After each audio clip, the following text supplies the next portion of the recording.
This is Korea Museum. It is Seongyungwan, the supreme learning institution during the Korea dynasty.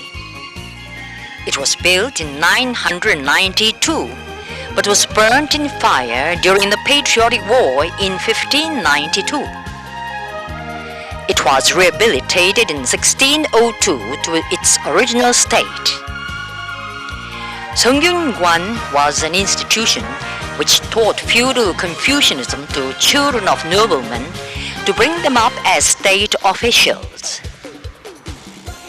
Religious services for celebrated Confucian scholars were also performed here. It consists of 12 main buildings and 6 supplementary buildings. In the area in which stone pagodas and tombstones of the period of Goryeo dynasty were transferred to here from other areas. It exhibits more than 1,000 historical relics and other materials showing the establishment of the Goryeo state and its development.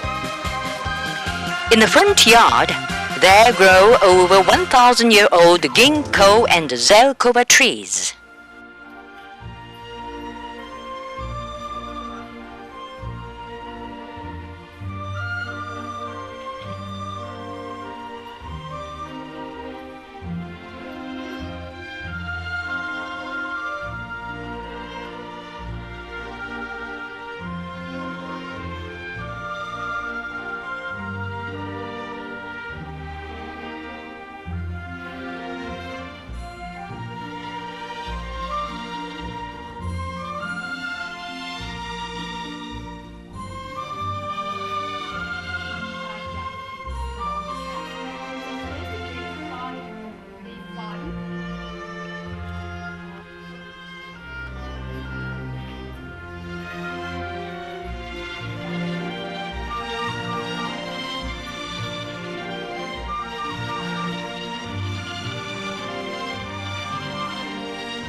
This is King Gongmin's mausoleum.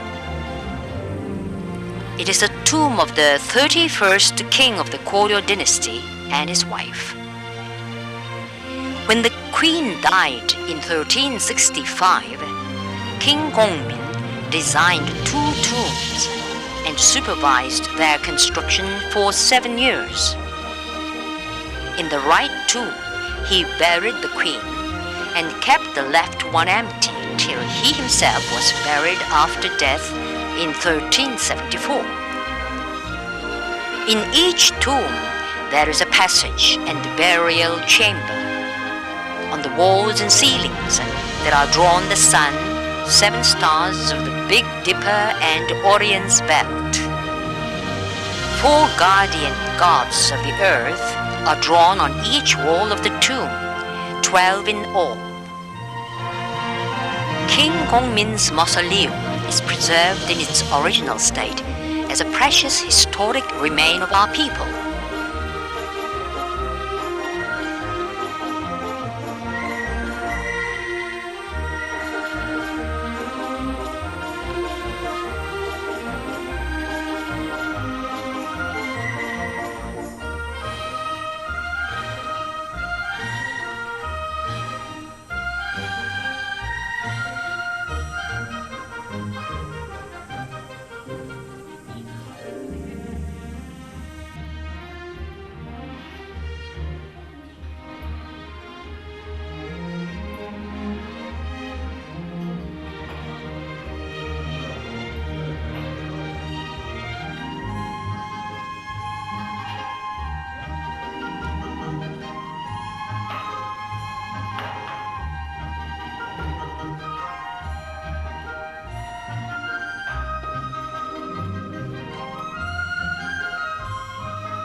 This is Panmunjom.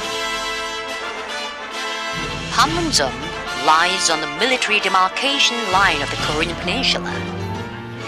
It witnesses the most serious tragedy of the division of the country and the most acute confrontation of war or peace. Panmunjom began to be known widely to the world when the U.S. imperialists bent their knees to the Korean people in the Korean War and signed an armistice agreement. It attracts the attention of the world, and usually visitors to Korea call at Panmunjom. This is the conference room for ceasefire negotiation.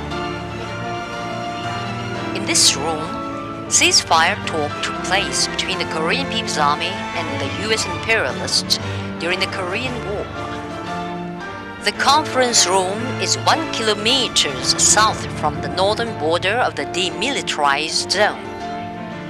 Now in the room, there are preserved the table and chairs used by the senior and other delegates of the Korean and U.S. sides as they were. The armistice talk took place between July 10, 1951 and July 19, 1953.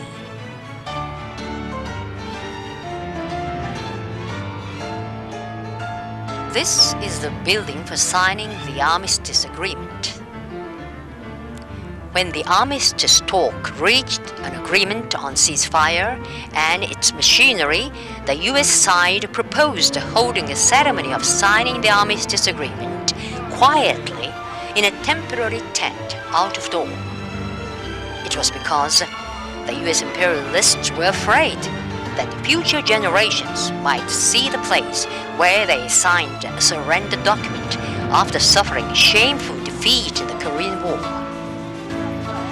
In defiance of the sinister intention of the U.S. imperialists, the Democratic People's Republic of Korea saw to it that the building, with an area of over 200 square meters, was set up in 5 days, and so a ceremony of signing the armistice agreement was held here.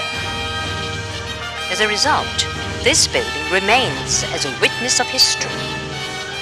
In the building, there are preserved the table of signing the armistice agreement, chairs, flags, documents, and other materials.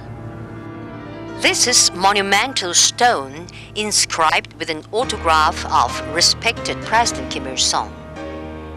It was erected to immortalize the historic date of July 7, 1994, the last day of his life, when he put his signature on the last document on national reunification and died at his post.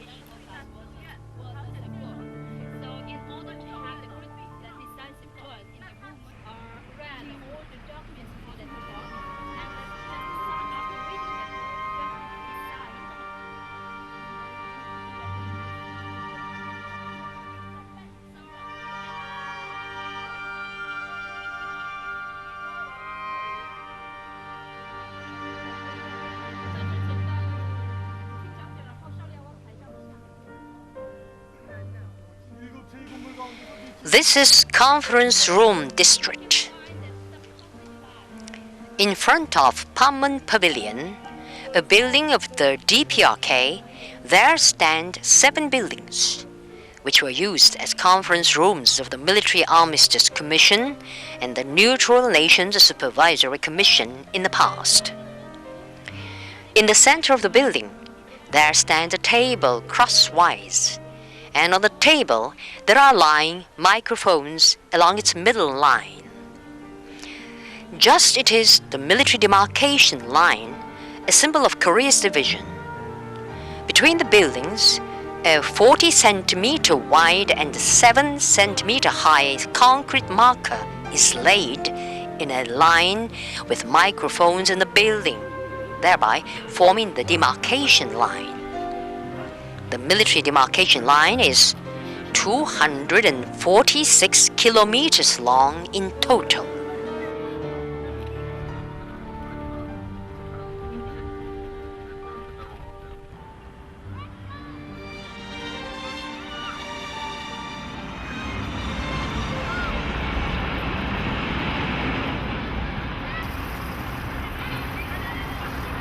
목표는 두 점인데 이제 내일